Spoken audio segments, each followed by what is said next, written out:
What's happening? What's going on? Can you hear me? Perfect. Yeah. I can't hear Conrad. Oh, can't hear Con. I know my thing wasn't working that well. No, he's speaking, Nope. not hearing. I think you have to disconnect. No, he's disconnected. Are you there? Yeah, now I'm here. Yeah. There we go. There he is. I got to figure There it it out. is. Good. Okay. Oh, how's it going, guys? What? We're in strange times right now. Great weather, Hey. though. Great weather. Yeah, totally. It's sun's out. That's I'm good. loving it. I'm loving it. I'm loving it. So. Oh, it's T-shirt day today. What's that? It's T-shirt day. Yeah, look at it. I just got my white T-shirt. I love my white shirts. Everything's always white for me. I like it. That little Tesla, it's a pretty cool little car, Conrad. Yeah, I can't wait to like, see it with all I'm gonna send you a picture when my granddaughter's in it, cruising around. And Golfi gets it sold all over it. What's that? When you get it wrapped with Golfi gets it sold. Oh yeah. Oh, absolutely. I'm gonna order the stickers for it. That's gonna be awesome. So, like right now, we're finding that now. Here's my thing, because a lot of sellers are getting frustrated because they're not getting the prices that their neighbors got earlier this year. Markets changed. Quite a bit of the population understand it and believe, and they realize it. And we know that in 2017, when we had that spike, and then it stopped, and then the adjustment happened in the market, there was a little bit of a transitioning happening. Now, we're still up over last year, and we will always be up over last year's average sale price. Am I on the right track there, Conrad? Like, we're still going to be, like, we had unrealistic numbers of houses selling in the first quarter of this year. Absolutely unprecedented. Yes. Yeah. It's just that happens, and it's crazy that it happened twice in 5 years. It normally doesn't happen that way. They're usually 7 to 10 year span. Yeah, you're right. Yeah. Yeah. So we had that. So my predict, like right now, I'm telling everybody, be patient. We don't know how long, but it's kind of, to me, I think it's just kind of holding on right now, just figuring out, the market's just trying to figure out where it's going.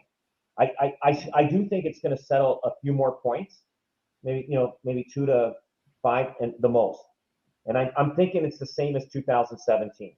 And it's almost a repeat of 2017. Now, Conrad, I know you're a stats guy. You know everything, that indicators, the graphs, everything. Am I on the right track on that, or am I? I think you made some great points. Like, for instance, this should have been 7 years out from, let's say, 2017, right? 7 to 10. Mm-hmm. We should have been talking about this, 2023, the build up, 2023 would have been like 2015, you know what I mean? That kind of thing. But COVID just accelerated and compressed it. So there's no question, we've had that thrown in there. But, the fundamentals, they're very interesting fundamentals, because days on market are, when we compare it to 2018, days on market are considerably less than they were in 2018. And months of supply are 50% of what they were in 2018. So when you think of 17, when you compare 17 to 18, the drop in unit sales was about almost 30%. And if we're comparing 2021 to 2022, the same period, we're down about 20%. The interesting one is the new listings to sales ratio, which is, we're at that 50% mark, like 53%. It's never been that low. And back in 2018, it was 57%. So it was even higher than it was today. It was still teetering on a seller's market and getting out of that balanced territory in 2018. So, but all those other factors, I think consumer confidence, if anybody ever thought consumer confidence wasn't the biggest impetus to real estate sales, then we're all wrong, because really it's been people's confidence has been jarred, and you can see it a little bit. But I think once people start to get used to this new interest rate environment, you're Rob, be patient, I think it's going to be short lived. Everybody's going to say, I wish I would have Yeah. bought in the early summer of 2022, because come fall, everybody's going to be adjusted. And, Brian knows better than I do. I think that interest rate thing is maybe, I don't know, are we going to see them repealing it or pulling it back in the fall? I think, you know what? Well, like, I look at the CPI index, right? And the US announced their numbers and they peaked, right? Because they went, I think it was 8.5 increase down to, I think it was 8.3. So our number comes out May 18th for the month over month. So if we're lower than the 6.7 that it was before, 6.7, I could see them pulling back that rate increase because everybody's a half a point. If we've peaked, then I could see maybe a quarter come out, right, on that rate increase. And what's interesting too, when you look at interest rates from 2017 and 2018, because I was geeking out on rates back then as well too. Mm-hmm. There was big changes back then when you look at the market. So not just in interest rates, but in credit policy. Yeah. So in 2017, variable rate went up 0.75% between 17 and 18. 5-year fix went up 4.6, and that's funny. The average rate in 2017 was 4.64 for 5-year money. Went up to 5.34. But something we all remember in the mortgage world, stress test came out around that time, which had a big effect. And also they announced in 2017 the B20 guidelines. That was a big ruffling for a lot of lenders in our world back then. They increased mortgage default insurance costs. They had major credit policy changes in 2017. We've talked about some, but we haven't seen any yet in 20 and here we are today. So that's a big difference between 2017 and today. Yeah. I'm just telling people, hang on, be patient. And it's turning. We're in that transition market where, again, like Conrad, you said, consumer confidence is kind of like people are just kind of sitting on the fence and just saying, waiting to see where it's going to land. But I truly feel that it's going to turn and it'll start going back at an easy level. And I think we'll be moving along nice and cautiously throughout the summer. But I do think that it's going to hit high again. Remember, we still have a shortage of homes. We're going to have a shortage of homes for the next 5 years or more, at least. And so this is just a little bump in the road because of interest rates, because of house price, everything. Everything's got to settle. But we will always be higher than last year's numbers. I truly feel that, and I think we just have to be patient. And it's going to take a while before the consumer, the sellers, especially the sellers, to adjust and recognize this is the new market, which is still good, but not as good as their neighbor got in January, February, or March. That's all. But if I was a buyer, and I'm itching, right? If I was a buyer, I'd be looking at, if you're out there looking right now, now's your time. Especially if you've got a mortgage that's got about, let's say you got 4 years left on it, and you can, Brian and I talked about this blend and extend. Yeah, you can take advantage of those other low interest rates. I tell you, I think we're gonna see it ratchet up. Look, maybe you guys are way too young, maybe Rob a little bit, but I would say 1980 and 81, I was a kid, and I remember we had a commercial plaza at the time, and our rates went up to 21%. And I know if we would have just hung on, and it only lasted, how long did it last, Brian? Maybe 7, 8 months, 9 months. All it was just hang on. It was just shy of 6, maybe it was 6 months and a bit, make it over the hump. Everybody that hung on did extremely, extremely well, because then, we had the crazy 80s. So this is what I'm trying to say. I don't think they're going to be around forever. Look, I always say follow the money. A lot of renewals come in June. Banks didn't make money on credit card debt because a lot of people didn't have a lot of credit card debt. So this is their little gift. They're going to get a big surge. Scotia's already taken advantage of it already. They've announced their rates already.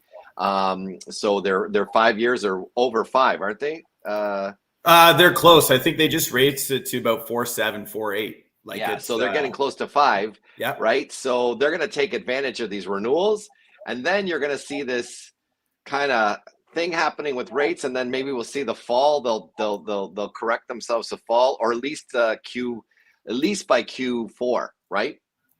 Yeah. I think you're right. Now's the opportunity when it comes down to that. Like, we're seeing an uptick in pre-approvals right now. People are looking to get into the market right now as well too.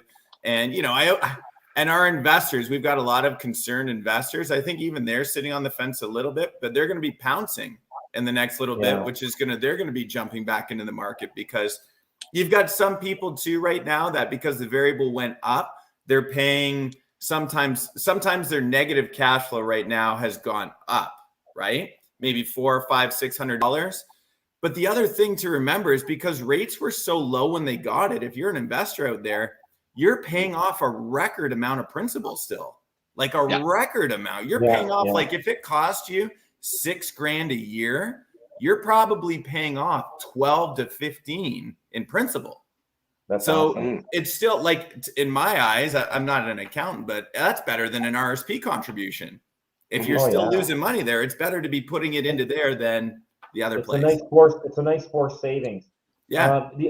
The other thing is, what's the reaction of people having to renew right now with the interest rates? Are they feeling it, or are they just understand it? Are they anybody coming crying and saying anything? Like, what's the? Do you want the facial expression, Rob, or do you want the? What? Honey, I told you we should have locked in 2 months ago or 6 months ago. It's a tough conversation. Yeah, it's tough because everybody's been hearing about these record low interest rates forever. But I think the saving grace is that, people got qualified at 5.25 before. You have to bring them back and say, hey, listen, the fixed rate's higher. And you know what? What we're telling a lot of people now is, the variable is an option, but why don't you take a 1 year, 2 year fixed? A 1 year, 2 year fixed is in the low threes. And I think a lot of the uncertainty will bevel out by the time 2 years goes by. Like Conrad said earlier, if rates go up too much, we trigger a little bit of a pullback. Well, then we'll be in a little bit more certain time, 12, 18 months from now. So to take a 1 year, 2 year fix for your sleep insurance, like just to make sure you're not laying awake worrying about it, it's not a bad idea either. I'm still not sold on locking in at a 5 year fix today, because I don't think you're going to see rates go up that high to constitute that rate. So Brian, I want to ask you, the highest interest rate you had on any of your investment properties that you were paying in your generation? Because I remember the 90s, I was like, 12%, 12.5%, 11%, and Conrad would know that, but you're like, we've had that and under. Now, what's the highest that you see? I've been spoiled, right? Like, I think I had one property, it was a flip, and I had to pay a private of 8%, which was high, and that's a private rate, which wasn't bad. But my first house, again, I got 6.75%. That was a 5 year fixed term. That was the highest institutional rate that I have paid in 15 years, right? Or 20 years. If we land at somewhere between 4.5% and 5.5%, that's normal. That's a normal. Yep. We've been, again, not only were the housing prices were unrealistic, but the interest rates were unrealistic. We were spoiled. Well, and so we had a lot of situations that are just not normal, and so now we're entering into more normalcy of with interest rates, and then now that I think it's just the housing market will just slow it down for a bit, but it's going to pick back up again. Capital appreciation rates were on the backs of low interest rates. Like, there's no question. That's really where we've seen it. And I don't know if you've been following it, but there's a lot of criticism of the Bank of Canada. They should have done something they should have done something in 2021, quarter point here, quarter point there. They missed the boat, missed the mark. So again, the dirty little secret is that capital appreciation, especially on multi-res, was on the backs of low interest rates and investment properties. So they're the guys responsible for a percentage of this increase, this rapid increase, right? That's it. Well, guys, all I say is that things are moving along. We're putting a lot of houses up for sale. We are getting a lot of sales out there, and this is a great time for the consumer to buy a house, put their finance and home inspection condition on there. This is it. This is where they can actually know what they're buying. Guys, listen, I appreciate your time, and looking forward to seeing you next week again. Thanks so much.